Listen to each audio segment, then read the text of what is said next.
So,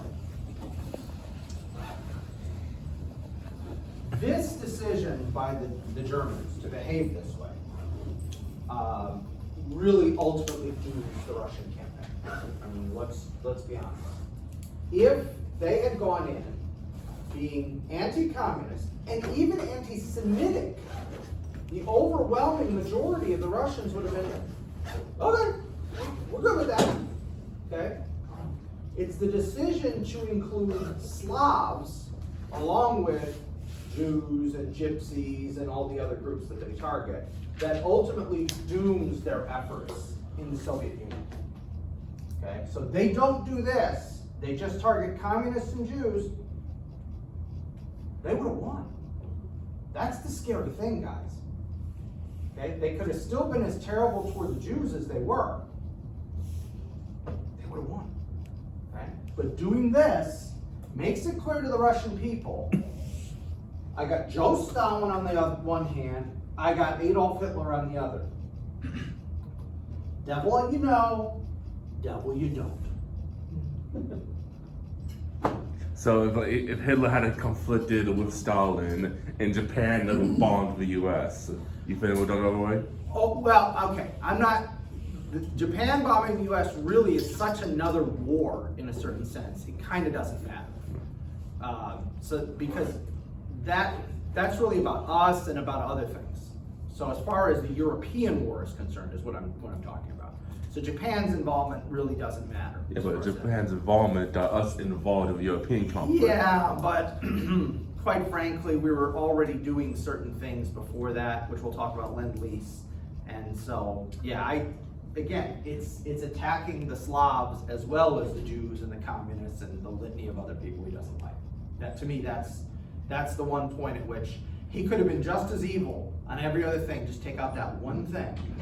He wins the Soviet campaign, and if he wins the Soviet campaign, how does he lose the war overall? Because that's what kills him. Please. Are we talking about Stalin or Hitler right now? Stalin. I thought so, because you said Soviet. Yeah, so if Hitler doesn't be anti-Slavic, then he wins. And he was killing all these Soviets. Right, all these Soviets who are not Jewish or Gypsies or all the other people he doesn't like. Yep. Okay, so. Hitler didn't kill them, starvation, sickness did. Well, yes, at his behest, though, let's say that, okay? And so, again, none of the Soviets, and because it's really not accurate to call them Russians, because there's good chunks of all these other countries that are inside the Soviet Union. There's Georgians, there's Ukrainians, there's Belarusians, Estonians, Latvians, Lithuanians. But all the other Soviets, okay, now are faced with this stark choice. And so the Soviet government wisely decides, we're going to stop emphasizing communism and Joe Stalin because we just want to rally the people so that we don't all die. And so the propaganda that the Soviet Union puts out during the war is almost completely void of any reference to Joe Stalin and to communism, even though all the propaganda from the 1930s, Joe Stalin is everywhere. In fact, I think I mentioned this, George Orwell, in his famous book, 1984, Big Brother, he got that idea from all the posters in the communist-controlled areas of Spain when he's fighting in Spain with Joe Stalin's picture on it everywhere. He just kind of remarked on that as at that time, a socialist. He's like, there I go, freaking Stalin's face looking at me. It's like he's staring at me. And that's where the idea of Big Brother and Big Brother's watching you comes from. Okay, it was Joe Stalin, actually. That's Big Brother for George Orwell. And so the propaganda starts to look like something like this. So this basically says, like, your mother is calling you, it's a reference to Mother Russia. The Russians always talk about the motherland, okay? And so this is Mother Russia, and this is the soldier's oath that a Soviet soldier takes when he joins the army. And again, notice behind her are all of the bayonets of her sons there to defend her. What's the fatherland, then? That's the Germans. The Germans always talk about the fatherland. The Russians always talk about the motherland. Every country has kind of its own way of characterizing its. And America's a cool uncle land?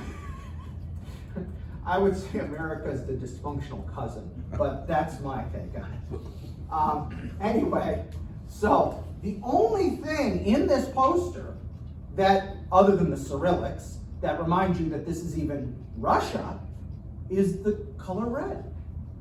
Because if they literally, you take out the red color, there is absolutely nothing in this that evokes communism. Nothing. And let me give you another example. So this is a Soviet tanker, and the shadow is a medieval Russian knight. I was looking at the hat. Yeah, so it's trying to evoke to Alexander Nevsky and these famous Russian heroes from the medieval period who fought against the Tartars and other invaders. So again, it's a historical reference. And once again, other than the color red, nothing here that evokes communism. And another example. You don't need to read Russian to know what's going on in this, okay? There's the bloody bayonet with a swastika on it. There's the mother and child. Defend them, protect them, okay? And I'm obviously cherry picking, but by and large, you almost never see overt references to Stalin or overt references to communism during the wartime. There's tons of other posters, and there's been people who've done just books on wartime posters. And again, you almost never see those. There are few, but they're almost always this kind of thing. Lots about the Red Army soldier and what he's like, and or defending or protecting, or it's very much we are the assaulted party here. We're the victims, and so we have to respond. It's very much how it's portrayed. And because of and another thing they do, for instance, is open up all the churches again. So they go into the Gulag, grab all the priests that are not dead after all that time in the Gulag, drag those guys out and say, here's your church back, go say mass. And so they start saying masses again. They start doing all that kind of stuff again. And don't worry, in 1945, it'll all get shut down and they go back to the Gulag. But temporarily, because why? We want to inspire the people. Anything we can do to inspire the people, we're going to do. And so by doing this, they make the choice. The choice was pretty easy, let's be honest. Between Hitler and Stalin as a Soviet, the choice was already pretty easy. Okay? Devil you know, devil you don't. Certain things I do will get me shot. Anything I do will get me shot. Okay? But then you add this to it as another layer, it's a no-brainer. Why, as a Soviet citizen, you're going to go, okay, well, I'm going to stay loyal to the Soviet state. Not because I love the Soviet state, but because what choice do I really have? There are a few ethnic groups that the Russians, there are a few ethnic groups that the Germans don't target. So for instance, the Georgians and a few of these other smaller ethnic groups are tolerated by the Nazis. You gotta understand, the whole Nazi racial thing is insane. I don't mean just like in the sense that racism in general is insane. I mean, this is an extra special level of crazy, okay? Because normally, it's all about skin pigmentation, right? That's normally racism, how it works. The lighter, the better, the darker, the worse, okay.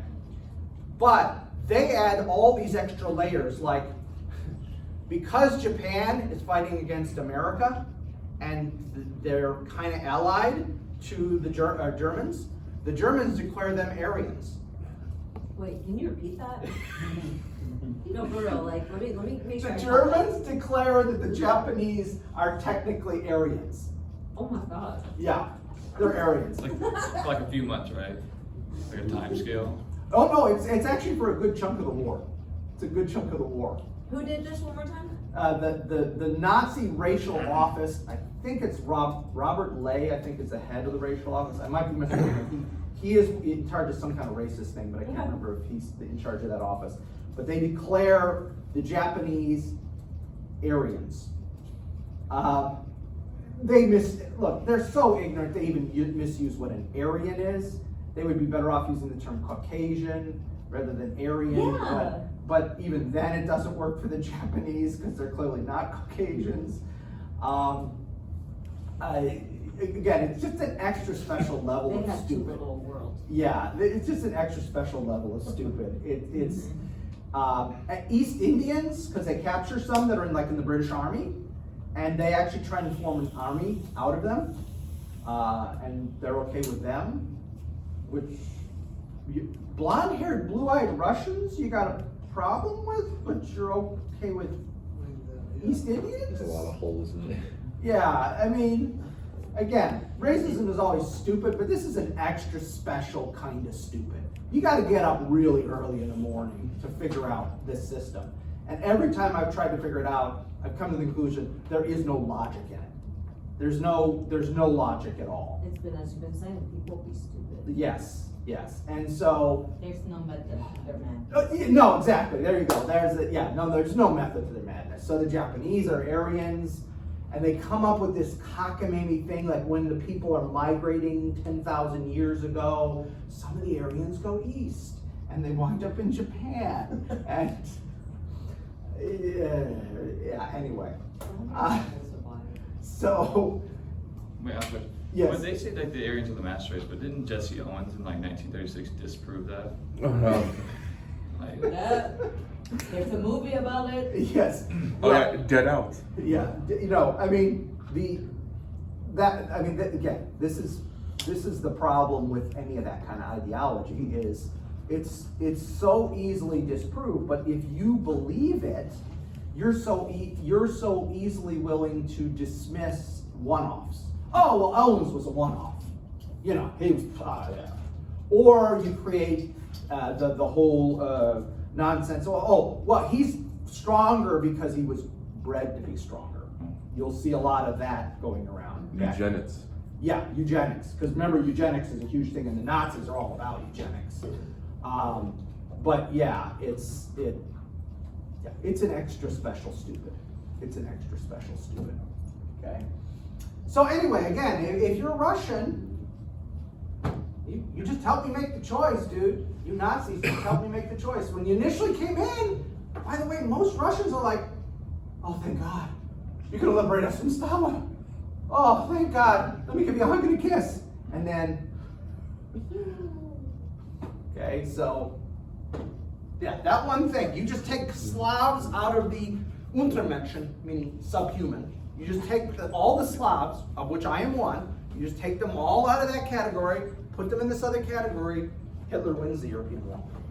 So, the Nazis say the Japanese were Aryan and the Chinese? No, They were in the... They're not Aryan. They're not Aryan. Yeah. Which is funny because in the interwar period, Yeah. the Germans were actually sending aid and advisors to nationalist China, Chiang Kai-shek's guys. Yeah.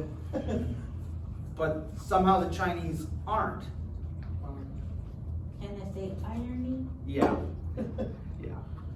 Anyway, so again, the Russians de-emphasize communism, they de-emphasize Stalin, they reopen the churches, they make things more free.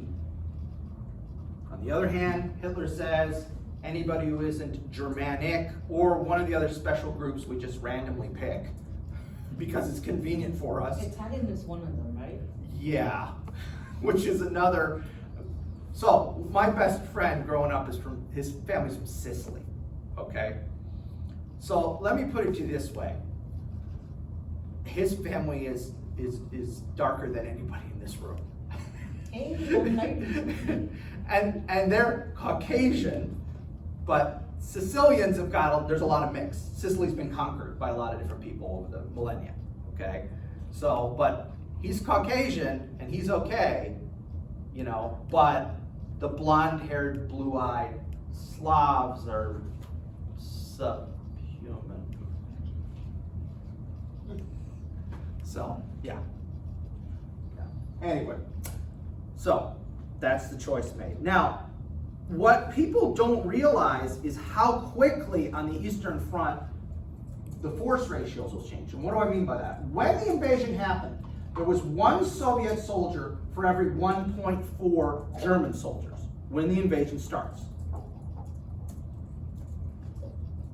The ratio starts to go down as the campaign goes along.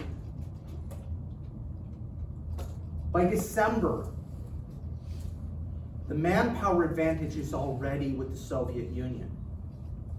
And this ratio will get more drastic in the favor of the Soviets every single day for the rest of the war. Can you repeat that last sentence?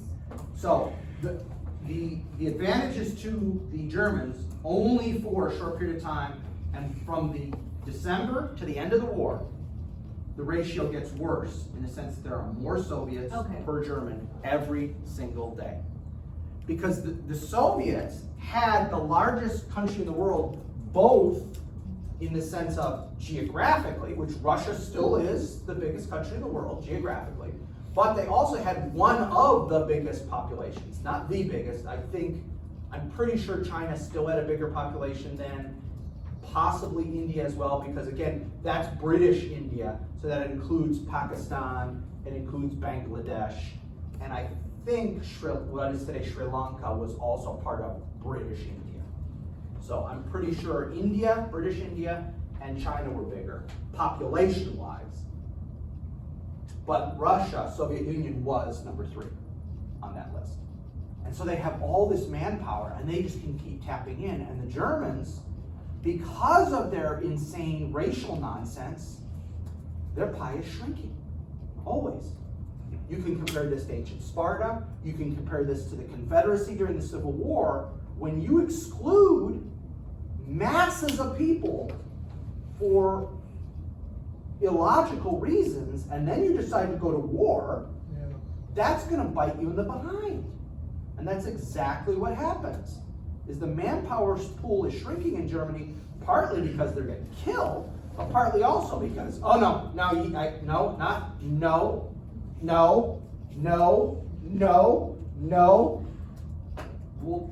what do you expect?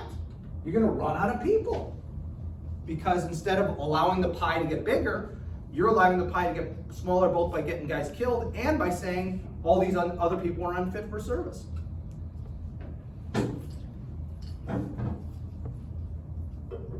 But again, the longer the war goes on, the wackier the groups that are getting brought in. Okay? And so there's been a few books written about the foreign legions of the German army in World War II. Oh yeah. And those are Spain. You know what Spain is? Yeah, they are really some of the ethnic groups that wind up wearing German uniforms, like the Indians and a few other ones, are just and they're the best one ever. Okay, real brief. Okay, guy is born in Korea. Korea at that time was ruled by Japan. He gets drafted into the Japanese army. This is a true story. Okay, There's a movie about it. there's a movie. The movie kind of takes the initial thing and adds all kinds of drama to it. Okay, It's a Korean. yeah, it's a fun movie. It's a good movie. Don't get me wrong. But so he's drafted into the Japanese army. There's a battle in 1939 between the Soviet Union and Japan at a place called Nomohan. Sometimes it's also called Kulkingol, right? It's a border skirmish. This Japanese guy, or this Korean guy in the Japanese army, gets captured by the Russians. He gets sent to the Gulag. Then, after Germany invades the Soviet Union, they start clearing out the Gulag because they need manpower. So now this Korean guy gets drafted into the Red Army. He then gets captured by the Germans. Okay, he gets captured by the Germans. The Germans, after being in prison for a little while, they put him in their army. He is captured at Normandy. Okay, he is captured at Normandy in a German unit defending the beaches of Normandy. He eventually settles in Chicago. That's how we know where he winds up. Now, if this were a movie, the next step would have been he would have been drafted during the Korean War and sent back to Korea, so it would have been a complete loop around the world. But no, he gets to Chicago, he becomes an American citizen, he lives out his life in Chicago, and he died, I think, in the 90s. Okay, so he didn't have to go to another war. But again, the movie version should have been that. He should have had to fight in the Korean War and then just whoop, all the way back around the globe. But true story. So there's a Korean guy, Japanese army, Red Army, German army, captured by the Americans, winds up living out his life in Chicago. Yeah, then they should remake the movie and put that. Yes, I'm telling you, that would have been the perfect ending. It ends with the Korean War and he comes full circle. I'm sorry, I should have been a screenwriter. They're right there. You Anyway. Falling. Anyway, so, now, we're not obviously gonna talk about battles because that's not how we do this class. We're talking about big ideas, right? But if you want some turning points, I'll give you 3 turning points in the war on the Eastern Front, like key moments where it kind of decides what's gonna happen. So I'll just throw these out at you, okay? Number 1, the failure to capture Moscow in December 1941. That is a huge turning point. If the Germans had captured Moscow in December 1941, it would not have won the war. I'm not suggesting that, all right? In none of these cases am I suggesting you just do this and that's it, they win, okay? However, capturing Moscow would have been incredibly important as a propaganda victory because it's the enemy capital. And Moscow was a key rail hub. In the Soviet Union, almost everything is moved by rail. There was something like 6 or 8 different rail lines all went in to Moscow. It was like a hub. So things like nowadays airport hubs, you know, like O'Hara's an airport hub, Houston's an airport hub, where you have to fly to O'Hara or Houston to get, or Denver, you know, one of these places to get somewhere else. Well, that's how it was with the rail. So there was something like 6 or 8 different lines that all converged in Moscow.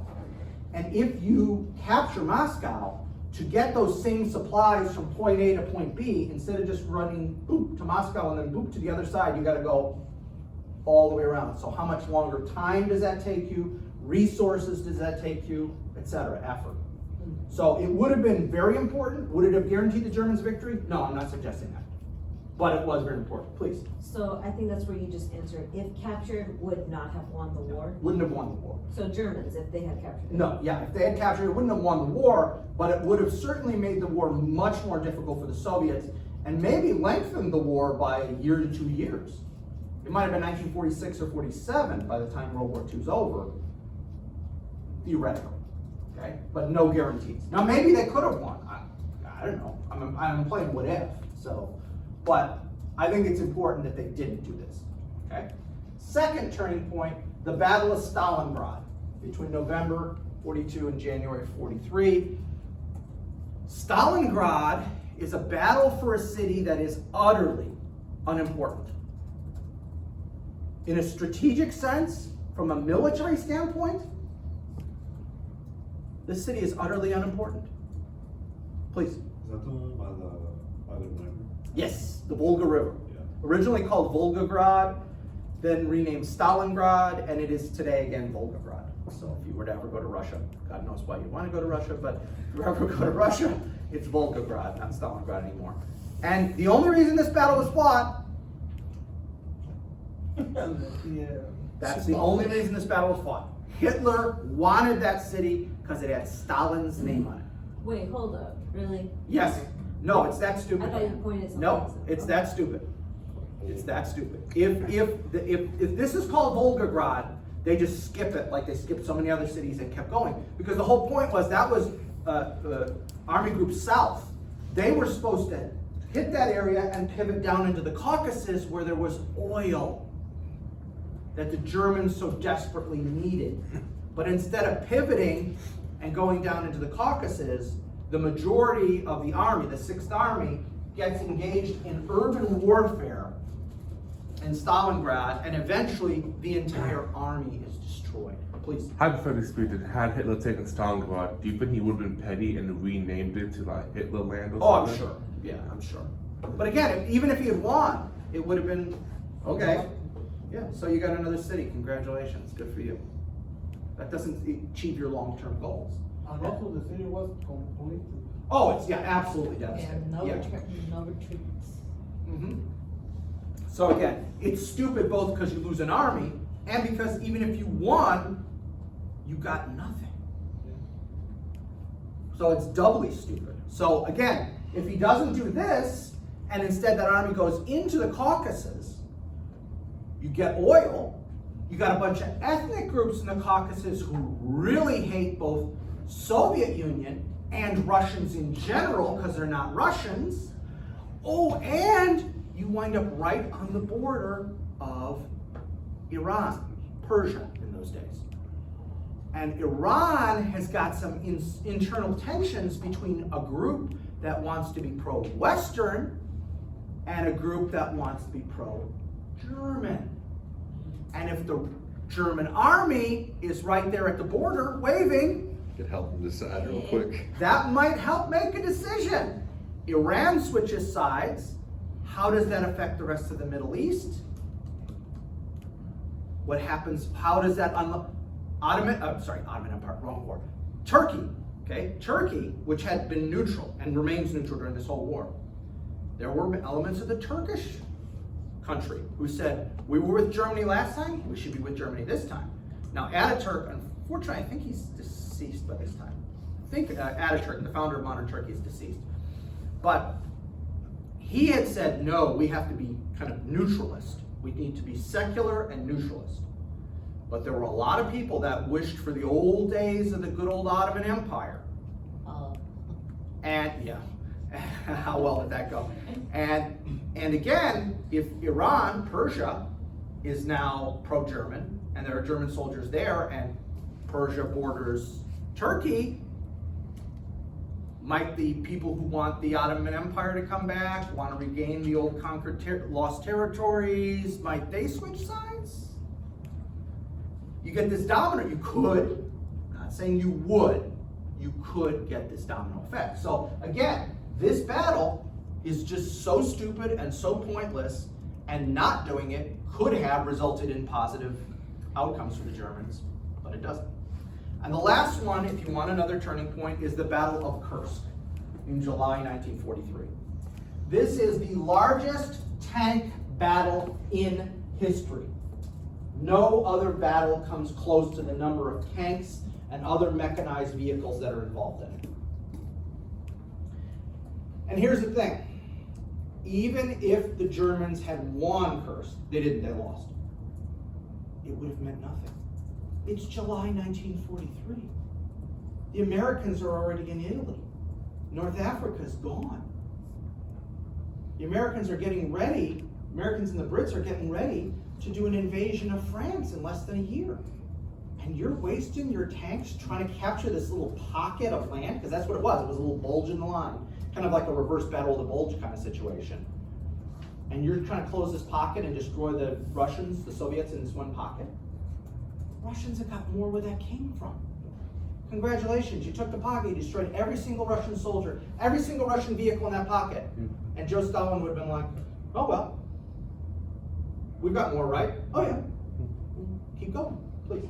For being a waste of a battle, they now have the right to say that they were the largest tank battle. Yeah, I mean, you get that, Yeah, but you know, full. of things you want on your tombstone, probably not the one you want on your tombstone. Well, you'd be Okay. surprised. So anyway, this is another case where you take the amount of supplies and troops and vehicles that the Germans lose here, and you just use them to continue defending the front. That adds months, maybe 6 months to the war. It slows down the Russians that much. But it's again one of these, it's ego. It's this irrationality, because Hitler by this point has decided he is not only commander-in-chief of the army, he's running the army. And so you've got these completely irrational decisions that make no sense, that, and so it gains nothing. And even if you win, you lose. It's a Pyrrhic victory even if he had won. Even if the end result is he destroyed all those Soviet forces, the amount of forces he would lose would be more than he could make up. So Stalin can make them up, Hitler can't. So again, this is just opinion. This is just because people always like, oh, what was the turning point? What's the key? Well, there's no really one key point, but that's 3 I would throw at you in case you want to read more about it. That could have changed things. The first one and the second one, I think, changed more than this, but even this changes. This probably shortened the war by 6 months. Dump the resources into it. Yeah. Because again, a total war is all about stuff. It's all about logistics. It's not about how good your troops are. It's not about how well trained your troops are. In a total war, it's all about resources. It's all about equipment. It's all about that kind of stuff. when did he start like diverting trains that could have been taking supplies? Oh, don't even, yeah. 'Cause I when you- remember you mentioned it last Well, class. yeah, when you get to the Holocaust and the insanity there, besides the kind of evil of murdering people, if you wanted to be totally cold-blooded and say, hey, what could those trains have been used for? Those trains could have been used to get supplies and men to the front. I mean, I just finished rereading Ordinary Men, which is about which is a groundbreaking book back in the 90s about the Holocaust and about the fact that there's this kind of myth that it was just the SS and the hardcore Nazis who did the Holocaust, you know, and that the regular Germans were involved. And this kind of explodes that myth with a case study of one particular unit. And you're constantly reading about, oh, and then they shipped another trainload off, and another trainload off, and another trainload off. And every time they're shipping off a trainload of Jews to a concentration camp, I keep thinking, you had nothing better to do with those trains? The Germans are short of trains the whole war. And you're diverting trains for that? You got men running out of bullets, no food on the front lines, and you're worried about that? It just shows it's insanity. I mean, it's just insanity. So, remember how Blitzkrieg is going to solve all our problems? Okay? Blitzkrieg is going to solve all our problems. That's all we need. All we need is Blitzkrieg, right? Well, as I kind of mentioned earlier, Blitzkrieg has its limits on the Eastern Front. Oh yeah, the mud. Because again, Russian roads are extremely primitive. And so, in the spring and in the fall, that's what Russian roads are like. Somebody had sent me, this is a decade ago, somebody sent me a PowerPoint presentation. There had been a huge thunderstorm right outside Moscow. This was in like 2010. And this stretch of highway that had never been paved, and it was a 40-mile traffic jam because the cars were literally stuck in the mud. And so it was all these, somebody used a drone to take all these pictures. Lamborghinis, Ferraris, Porsches, Mercedes, BMWs just stuck in the mud up to the doors. And this was in like 2010. So, I mean, what do you think it was like in 1941? It was horrible. Now, because logistics and stuff is how you win a total war, let's think of this in another way, okay? So on the 22nd of June, 1941, Operation Barbarossa starts, the invasion, okay? 19 days pass. At the end of that period,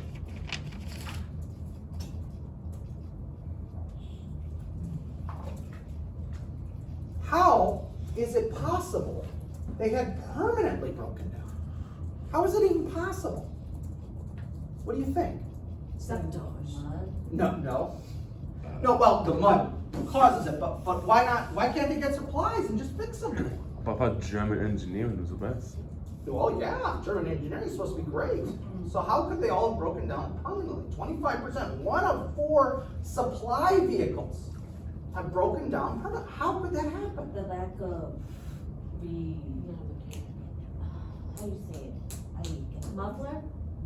The lack of standardization and, you know, pieces of the car. Yes, we're missing supplies, but why can't we just get them? Why can't we just put them in our supply chain and start sending fan belts and? Because they're freaking stuck in the mud. Okay, but please. They're focused more on the offense than supporting the offense. That is a serious They think problem. what they send in is gonna be enough. That So is they a serious don't have problem. to send them supplies. It's a serious problem, but here's the other thing. The trucks. So, you remember how in the early campaigns, 10% of the German army is motorized and mechanized, and I said at its high point it was 25% of the German army is motorized and mechanized. The high point was June 1941. The reason this happens is the trucks. How did we go from only 10% to 25%? We stole. The Germans steal trucks from every country they invade. Oh, and they can, you know, So can you explain why the Ford is there? I don't get it. We saw stuff. spare pieces for everything. Right, I don't have the right fan belt for a French Citroen because the French Citroen factory was shut down during the occupation. The Ford, yes, Ford Motor Company was an international company even then. That was shut down. The Matford plant, which sounds British, but that's actually a French company, strangely enough. Again, shut that down. Renault, French company, shut that down. Studebaker, that's an old American company, but again, it was international. Skoda is Czech. So we took the trucks everywhere. We stole them, okay? We, the Germans, stole every deuce and a half, every big truck we could load with supplies. And that's how we went from 10% mechanized to 25% mechanized. And then we took them to those roads in Russia. Things broke, and I have no supply chain for the spare parts for any of these vehicles. I have supply chain for my Mercedes-Benz and BMW, and I'm sure there's other German car brands. I'm sure they're not all BMWs and Mercedes-Benz. I have a supply chain for those. I have no supply chain for this, please.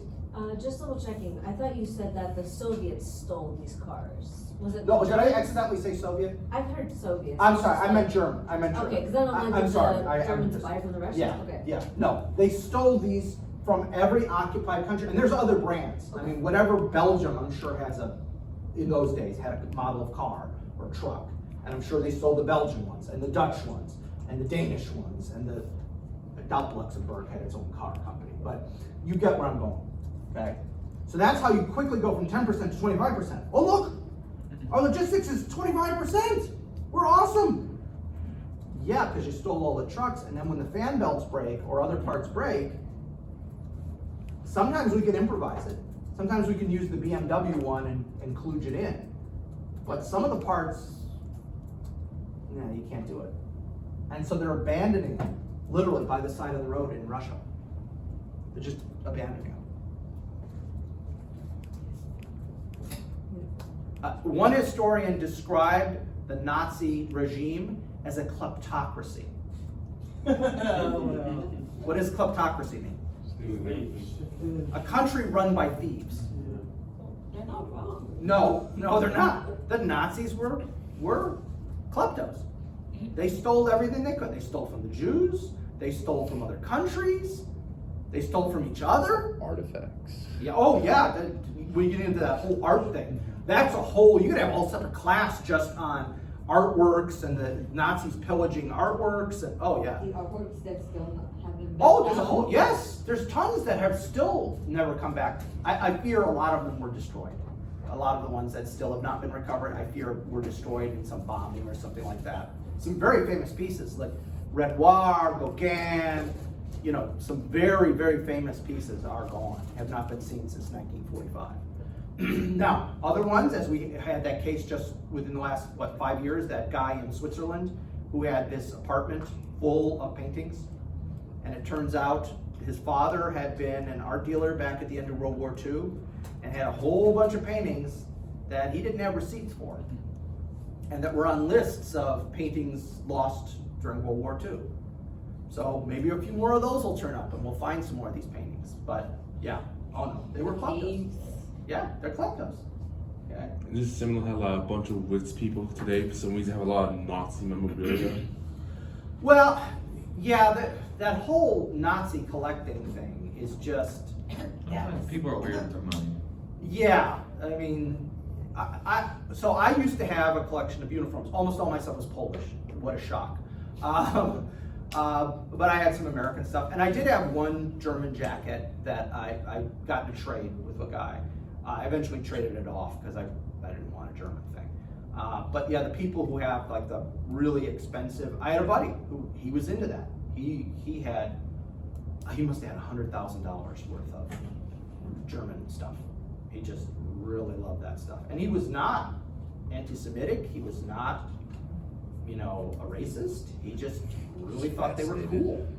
And I gotta admit, from a style standpoint, The German uniform. they did kind of have style. I'll give them that. Boss.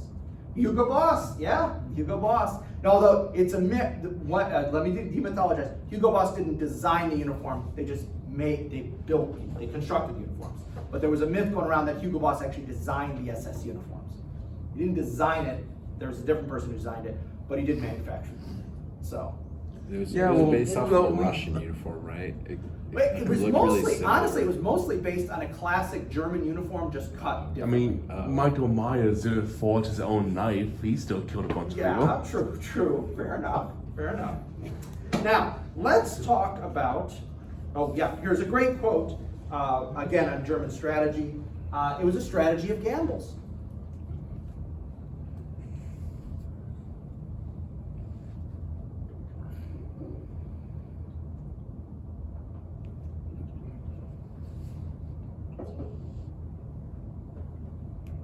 I think that sums it up pretty well.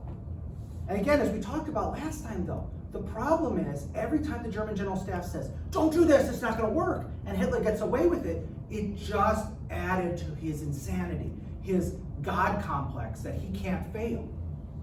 And we went through, what was it, like 12 times the German General Staff said, don't do this, and he got away with it, either with no shots fired, or with such little casualties that you barely noticed it. And so, going into Russia, the German General Staff was 0-12, and Hitler was 12-0. And when they're telling him, because they told him, we can't logistically support you at those distances. It's just not possible. And they're told, shut up and color. But then it's What? Shut up and color? Shut up, it's an army expression, it means just shut up and pay attention to your work, like a Okay. kindergartner, Okay. coloring your But lines. and then it's like I said before, like a knight in shining armor has never had his metal tested. Yeah. Hitler's never lost, so he has no idea. There you go. And to a certain degree, that's true. Yeah. And again, the Germans are good at short war. I mean, look how well they did in all this short campaigns. They got them all done, and they got them all done pretty well. But the Germans suck at long wars, okay? The Napoleonic Wars they lost, World War I they lost, World War II lost. If you want to go back and call the Holy Roman Empire Germany, which it's neither holy nor Roman nor an empire, but that's neither here nor They there. are Germans. Mostly, that's the funny thing though, there's a lot of Italians, Swiss, Hungarians, some other people in the Holy Roman Empire too. But regardless, they're just not good at long wars, okay? Because you have to have incredibly deep pockets to make a long war work. So, were you about to ask a question? Oh, Okay. sorry, scratch my ear. Sorry. No, So, yes, please. I have this in mind, so the Germans basically practice something from the Middle Ages, I mean, from the ancient times that stole, spoils of war, and Yeah. use it in the, to kill Yeah. something. Yeah. But in modern times, I mean, because this is modern warfare, that can be. You can't do that. Yeah, it's not going to work long term. Yeah. It'll work a short term. Like if you capture a unit's food, you can eat their food, Yeah. right? Okay, but you capture their bullets, doesn't work. This isn't the Middle Ages where I got a sword. A sword works no matter what ethnicity I am. Yeah. Sword is a sword is a sword. An arrow is an arrow. A crossbow is a crossbow. But other than food, you really can't, capturing the enemy's stuff, it doesn't help you long term. It's a short term thing maybe, because there are instances of you capture the Germans capture a Russian trench, and their weapons there with ammo, and they use them in a short term. They could use it, but then you're going to run out, and there's no supply line to get you that, 7.62 Tokarov, which was the pistol round and the submachine gun round. There's no logistics support for that, and that's the same thing with those trucks. It was great temporarily for 6 months or so, awesome, and then no, it doesn't work. Now, I want to bring in something, discussion of something that really helped the Red Army win. Because I'm an American as well as a Pole, and so I want to give us a little rah-rah, just a little bit here, okay, when it comes to the Eastern Front. And that is the program called Lend-Lease. And the pictures you see here are examples of American vehicles in Red Army service. There's an American half-track. There's an American 2.5-ton, or what we call deuce-and-a-half truck. Here is an M3 Grant tank, which was one of the worst tanks ever built. And this is a P-39 Air Cobra. Okay, these are all American vehicles, but they're all being used by the Red Army, by the Russians, okay, over the course of World War II. So let me talk about this. What is Lend-Lease? Lend-Lease was, in theory, we're going to loan goods or weapons, and we're going to loan it to the British and the Soviets, okay? This is before we're in the war. So this is passed in 1940. The United States is not in the war. The majority of American people do not want to go to war. They did a poll, Gallup did a poll in October 1941, 2 months before Pearl Harbor. And they asked a series of questions. Would you be willing to go to war for this reason, for this reason, for this reason? Every one of the reasons they gave was a majority no, except one. If Britain was in danger of being invaded. That was the only circumstance on this Gallup poll in October 1941 where the majority of respondents, and it's a poll, we all know how iffy those numbers are, right? But the only category where the majority of Poland's said, yes, I would be willing to go to war is if Britain was about to be invaded and fall. So the American people don't want to be part of this war. But President Roosevelt realizes this is a war so big, the fate of the world is being decided here. So he manages to get through Congress Lend-Lease. And the idea is we're going to keep the British and later the Soviets, because initially the Soviet Union's not at war. So this was initially passed for the British, and that's how he's able to get it through. We feel some sympathy toward the British. Again, that was the only condition under which we thought we'd go to war. So he gets it through Congress as helping the British. And then when the Soviets are invaded, he just kind of quietly extends that out a little, and we're going to cover the Soviets too. If you had tried to get that through Congress, that would have been dead in the water. Yes. There's no way he would have gotten it through if he had said the Soviets in 1940. Now, it's not a conspiracy. They weren't at war in 1940. Okay, so I'm not trying to suggest this is some kind of conspiracy. The Soviets were at peace in 1940. So he's only thinking about Britain. In fact, in 1940, if anything, you would have said the Soviets and the Nazis are allies, because remember, they'd split Poland up. Okay? But when the Soviets enter the war, he's able to extend Lend-Lease out to cover them as well, and eventually it'll cover the Free French, the Free Polish, Brazil, all the countries. Brazil was in World War II, most people don't know that. All the countries that are in World War II that are our allies are covered by this, eventually. So. Didn't the Nazis escape to Brazil or something? No, No, Argentina. That's Argentina. Although Uruguay and Paraguay and a few other countries have their own contingents. So what's the issue? The Soviets are going to hold down, they're going to fix the majority of the German army. That's what they do. Okay, I'd love to say that we are the reason World War II was won. America, rah-rah. I got to say the George Bush way. America. I'm not saying it right. America. Is that closer? America. Yeah. Okay, I'd like to say that, but that's not true. Okay, do we have a role? Absolutely we had a role. Do we have a pretty big role? Yeah, I'd say we had a pretty big role.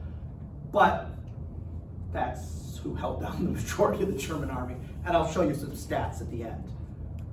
Yeah, that's who held down the German army. And the British are useful. Why? Because they're a jumping off point for the invasion of France.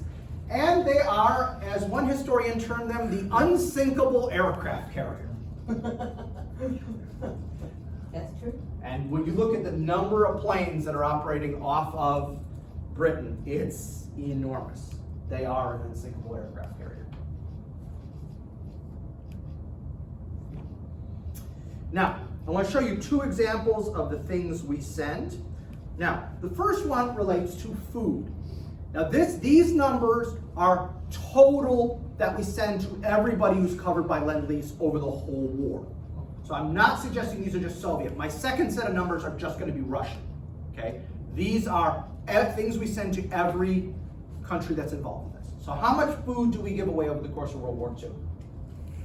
250 million pounds of dehydrated eggs.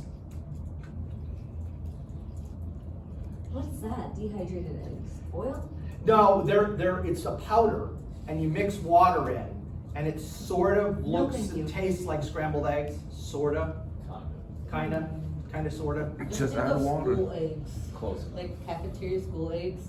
Yeah, Just think of real, that. real runny if they add too much water, which they almost always do add too much water. Yeah, they're not So terribly. until you can actually feel the powder. Yeah, if they didn't mix it right. If you don't have a whisk, you're never gonna get it mixed right. And most of the time they have just spoons, so they're not gonna get it. Not even forks? What's that? Not even forks? Yeah, maybe with a fork. Yeah, I think you might be able to do that. But we're talking huge amounts. Yeah. So Yeah, if You're not you're- sticking your arm in A there. plate Yeah. maybe. Yeah. but- Okay.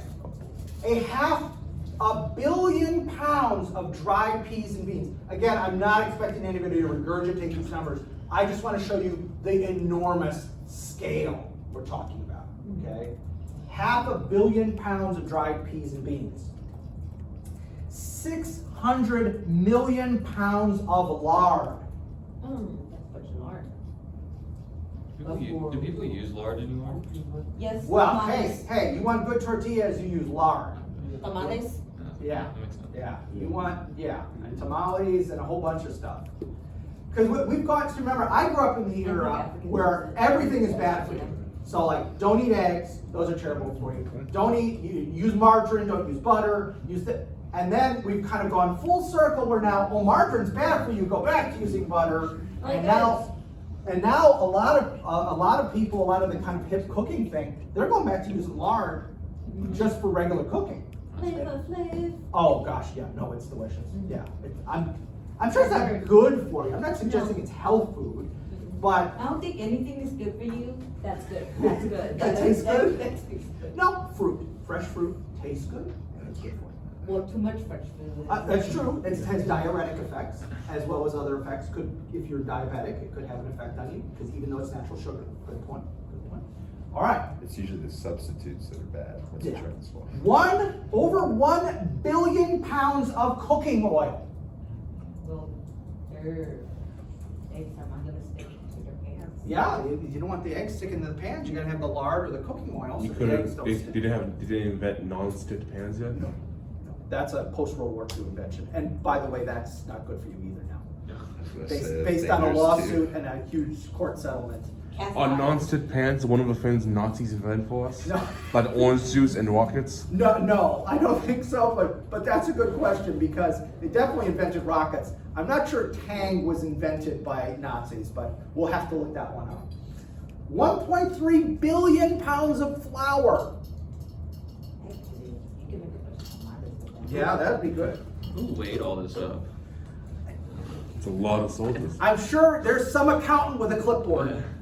Okay? It's too much. You figured one of them was like, I'm sure they won't notice I'm missing 1,000 pounds Oh, of flour. I'm sure. 1.4 billion pounds of sugar. See, they're asking to make tamales.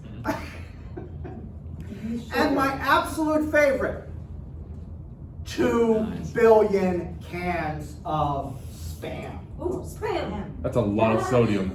Now, let me tell my Spam story, all right? Now, I happen to love Spam, okay? I know some people can't stand it, and I know also that if you ate it every single day like a lot of soldiers did, you'd hate it even if you loved it at the beginning. Because, if you ate lobster every day, pick your favorite food, and if you ate it every single day, after a while, you'd get sick of it. You'd want to break, right? Okay. So, when we're doing this in 1940, because remember this starts in 1940, the U.S. Army goes to Hormel, the company that makes Spam, okay, which is still headquartered in Minnesota. They go to Hormel, and they say, we're going to be buying a lot of Spam. So we want a volume discount. This is the days in which the government actually asked for a discount because they were buying a lot, as opposed to now where they pay extra, which I've never quite understood, but okay.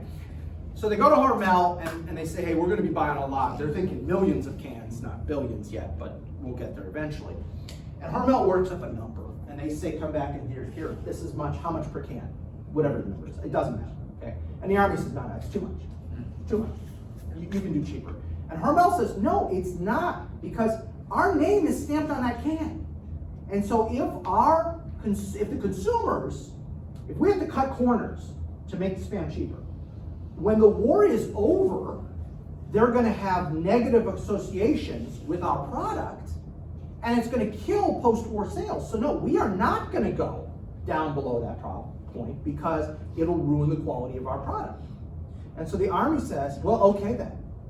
And they go and make their own Spam. So think dollar store canned meat. So a knockoff of the knockoff. And Treat. yes, treat, yes.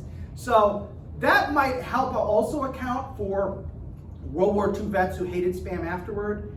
As one of my colleagues described it, in the knockoff stuff, he said you'll be eating it and all of a sudden there'll be like a piece of gristle or a piece of bone, because they basically just throw everything in a giant grinder.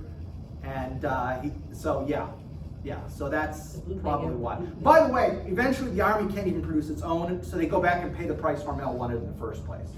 So if you were smart as a GI, when they're getting, if there's like a case of stuff and take one, you go and look and you find the one that says Hormel on it.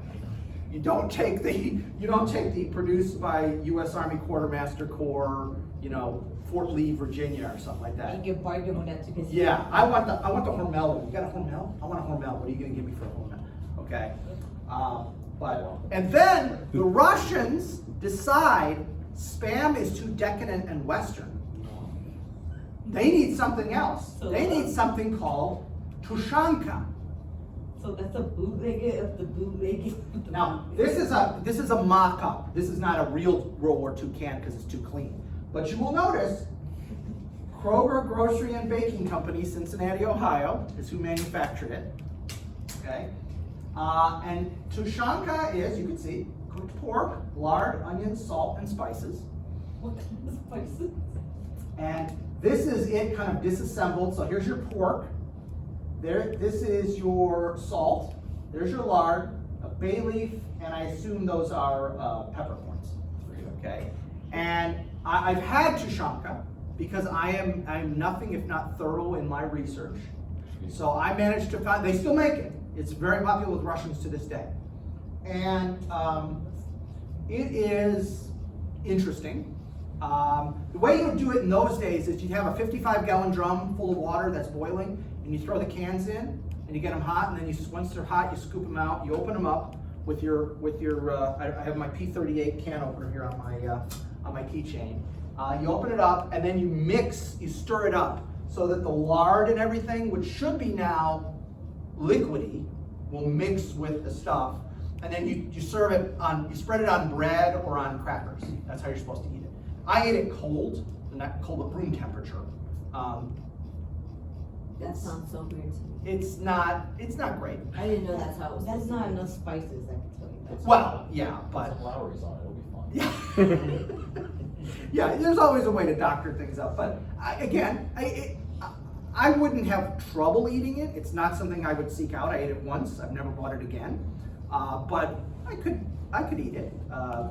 It's got, again, you got to think wartime context. How many calories are you burning on a daily basis? That lard is not a problem, and that salt is not a problem. Okay, because you're sweating. Even if it's winter, you're sweating. You losing all kinds of salt. You're adding more salt. That's not a problem. And that lard, that's a lot of calories. It's a lot of energy to burn. A lot of sodium with Spam. Yeah.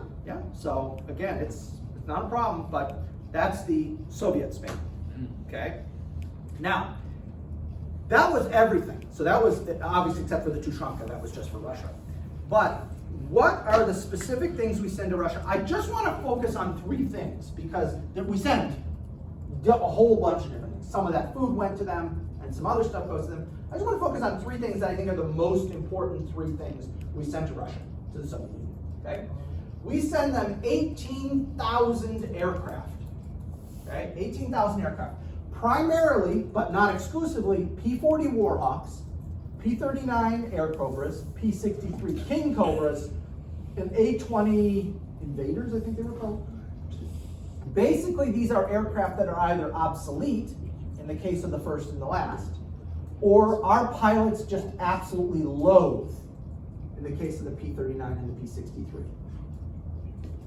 The P-39 Air Cobra was a really funky design. The engine was behind the pilot, and the drive shaft for the propeller ran between the pilot's legs. So the pilot's sitting there, he's got the stick. The drive shaft for the propeller runs between the pilot's legs.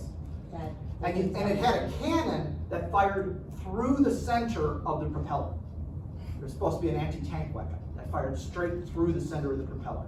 That does not sound safe at all. And instead of having a canopy that slides back, it had these two like doors on either side of the cockpit that opened. So basically, your plane's damaged and you're trying to get out of it in an emergency, you're not getting out of it. Okay? It's kind of a death trap. Oh, also, if you're doing a crash landing and you land the wrong way, the engine will come off its mounts, slam forward, and kill you. So it's not a great design. The only instance I know of it being used, it's used a little bit in North Africa, just a little bit, and then at Guadalcanal, part of the Cactus Air Force that flies off Guadalcanal, are what they call P-400s. They're basically just a slightly redesigned version of the P-39. But other than that, Americans do not want to touch these things, and so we send them all to Russia. Okay? So, now, context is important. So 18,000, what the hell does that mean? That's a number, like pull it out of the air. What does that mean? Well, that is equivalent to 15% of all Soviet aircraft production for the war. So that's pretty impressive. So we're giving them an extra 15% of all aircraft they used during the war. By the way, the P-39 in particular was so popular, there were entire squadrons just equipped with the P-39 that one Soviet air ace, a guy who won the Hero of the Soviet Union, their equivalent of the Medal of Honor, he almost got sent to the Gulag because near the end of the war, they wanted to replace his P-39s with a Yak or some Russian design thing. And he's like, no, those things are crap.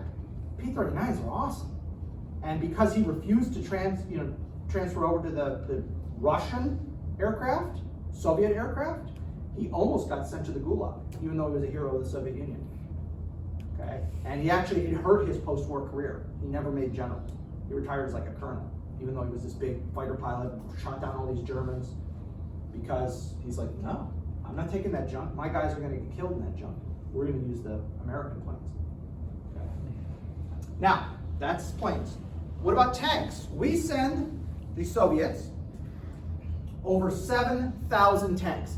Primarily, it's the M3 Grant, which is one of the worst tanks ever designed. Certainly in America, it's the worst tank ever designed.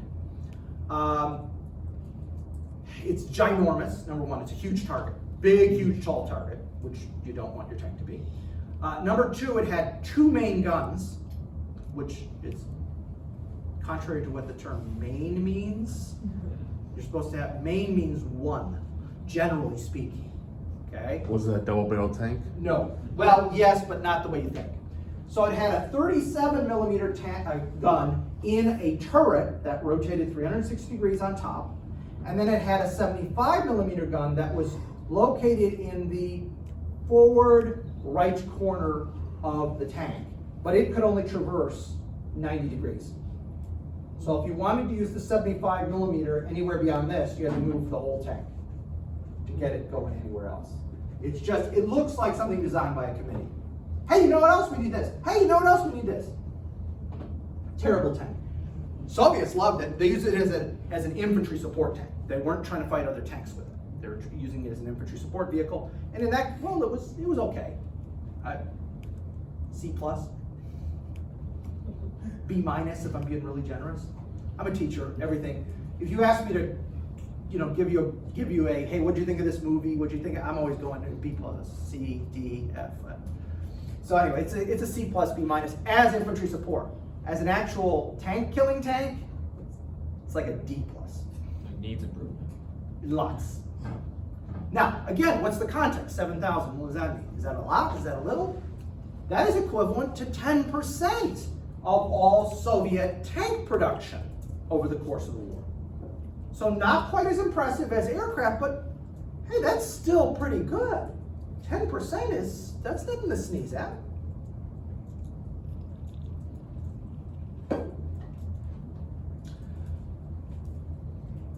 you want the one single thing we gave the Soviets that was most important, if I had to pick from all the Lend-Lease things we gave to the Soviets and say this is the single most important, okay, it's this. 362,000 trucks. Now by trucks, understand, I mean everything from a Jeep up to a semi-tractor trailer. Because Jeeps were technically truck, quarter ton. Please. Does this mean they'll give them parts and stuff to fix it? Yes. Once We it are, breaks, it breaks. we are supplying continually parts and all that kind of stuff throughout the war. Now, as soon as the war ends, that's where the parts stop. And that's why you don't see many American vehicles post-war. Partly because the Soviets want to hide it, because they want to pretend, oh, the Americans didn't do anything, we won this war all by ourselves. Partly also because we run out of spare parts. So there are huge graveyards, vehicle graveyards, in places in Russia, or at least there were, that filled with American vehicles. Eventually they wind up mostly melting them down or doing things like that, scrapping them in some way later on. But now, what's the context again? Okay, so I just said this is significant. How's the comparison? Well, Soviets only produced 130,000 trucks on their own. So that's almost 3 times what they produced on their own. So if there's one thing I could point to, if I was with a Soviet scholar, and I wanted to say, this was America's contribution to helping you win the war on the Eastern Front, it's that, because without those trucks, they can't move their supplies. And maybe some of the tank production has to be diverted to making more trucks. Maybe some of the aircraft production has to be diverted to make more trucks. Which means you don't have as many aircraft, you don't have as many tanks. The 88mm gun, which is the best, arguably one of the best guns, if not the best gun, for both anti-aircraft and for anti-tank. Maybe they don't build as many of those. Wait a minute, I just said 80, okay, the 88s are German. Sorry, Freudian slip. Sorry, Freudian slip. Sorry, the 88s are German. Forget the 88s. But you see my point. If they don't have these, they still have to transport their supplies. So either they're gonna have horses and wagons, which is totally unrealistic, or they're gonna build fewer of these to build more of these. So I would argue these trucks shorten the war by 6 months to a year, at least. Because without them, you can't move your supplies. And without being able to move your supplies, you have to do something. We have to have fewer tanks, we have to have fewer airplanes, we have to have fewer whatever, artillery, you name it. Please. And what did America get out of this? I'm assuming they wanted something back. What we got out of this basically is they hold down the majority of the German army. That's what we got out of it. They don't have to physically get into the war yet. Yeah, initially, right. Initially, we're not even in the war. So we're just, you guys are doing the fighting for us. We'll start over depressing. And we help pull us out of depression. But after we get into the war, you're fixing the majority of the divisions. What we fight in North Africa, Italy, France, tiny by comparison. And we're gonna run out of time, but I wanna give you a few more things before we do run out of time. Yeah, there's no way we'll get through all this, but I wanna get a few more things in here. Let's talk about tanks.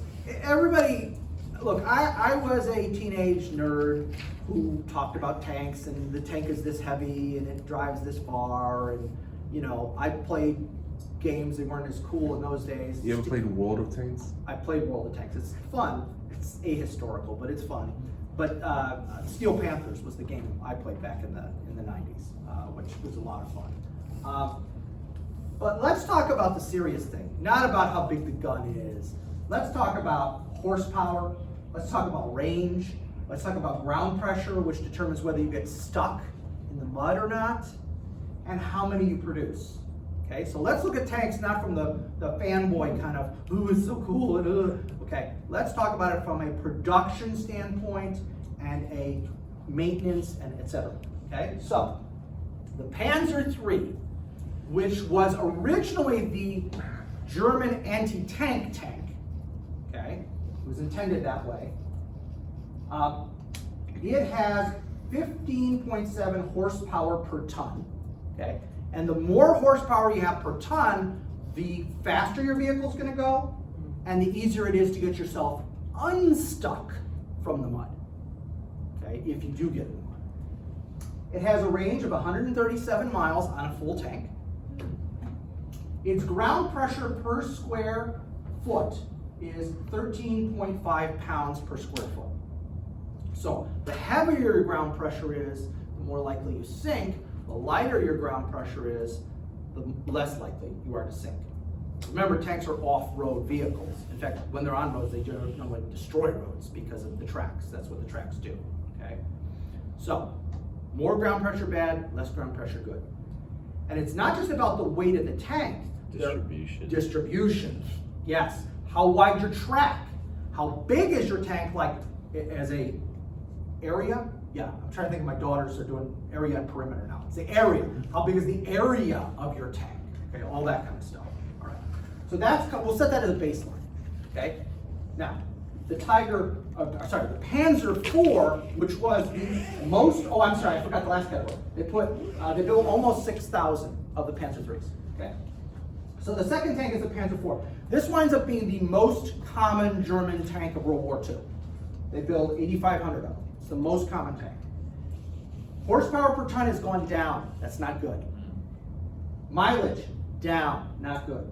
Now, ground pressure has gone down too, so that is good. So you got one slight advantage there. And the number's gone up, so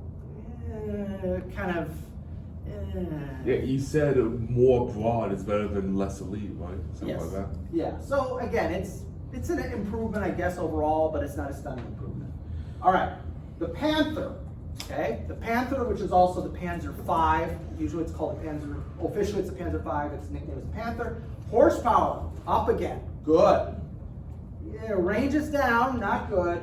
Horsepower, or not horsepower, ground pressure is kind of in between the two, so it's neither here nor there, 5,500. So even though this is the most produced tank, arguably in the total, this is probably the best tank the Germans have, the Panther, right?